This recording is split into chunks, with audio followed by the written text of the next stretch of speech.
TJ, we got a great topic for you. Terry Bradshaw, four-time Super Bowl winner, of course, one of the greatest football broadcasters ever, had some interesting comments about Tom Brady, saying, look, he doesn't consider Tom Brady the GOAT. He thinks that Roger Staubach, Dan Marino, Joe Montana, and someone else I'm forgetting, all better and more talented than Tom Brady, just not blessed to be in the same situation as Tom Brady. Dan Fouts was the other guy that he listed. Marcellus, does Terry Bradshaw have a point here? He does, because he qualified it by saying talent. So once you throw in that qualifier of talent, then you open up other quarterbacks, because they obviously can't compete in terms of accolade with Tom Brady. So when you start to mention talent, you look at the older eras, the days of yesterday, and those guys played against a lesser pool of athletes, even though they were tremendous and there were guys who stood out.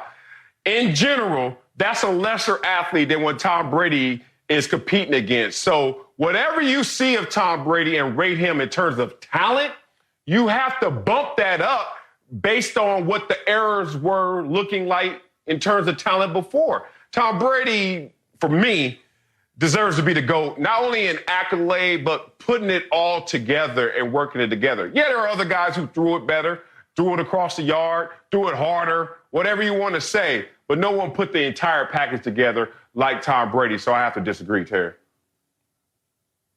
He has a point. The point is well taken. But I've said this 1,000 times. Where you get drafted to, it matters, and it helps in determining whether you're going to be a good player, a great player, an all-time great player like Tom Brady is. There's players in every sport. Marcellus, I've seen players that were super talented get cut because mentally they couldn't put it all together. So having that mental strength and that mental capacity to be able to perform at a high level, that's a talent within itself. Marcellus has blown me away, because Marcellus, I need you to qualify. When was it less talented in the NFL? Now, I certainly believe perhaps in the 1960s, maybe early 70s. But since then, I can't. When Earl Campbell and these guys were playing, when Roger Staubach was playing, there was a lot of talent in the NFL. I mean, give these old dudes some credit, man. It's all relative. You can say it's a lot of talent in the 70s compared to the 60s, but it's not a lot of talent in the 70s compared to now. Like, think about it. How many guys you think on the D-line in the 70s ran under 4.5? You might get 5, and I don't even think you got 5. 0, right? 0. Now you look at it, and you look at it now, it's commonplace. This dude's in high school right now, like, all right, I'm coming. They had O-linemen in the low 200s. Now you can't even step on the field if you can't move at 300. I'm just talking in a perspective. Let me help you understand and crystallize this. Look at the NBA in the 80s.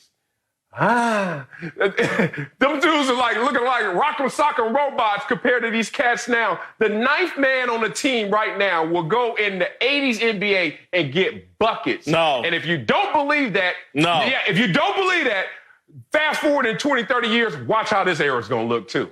I have to agree with that. Stop it, TJ. You agree, One, TJ? we're out of time. Athletically, guys are better. Larry Bird and Magic Johnson both would smack the hell out of both of y'all for even having this conversation. And I don't want to get smacked, so we're going to commercial break. Thanks for watching. Subscribe here to get the latest from the show. And be sure to check out more of the best clips from Speak For Yourself, or go watch a few segments from our other shows on FS1.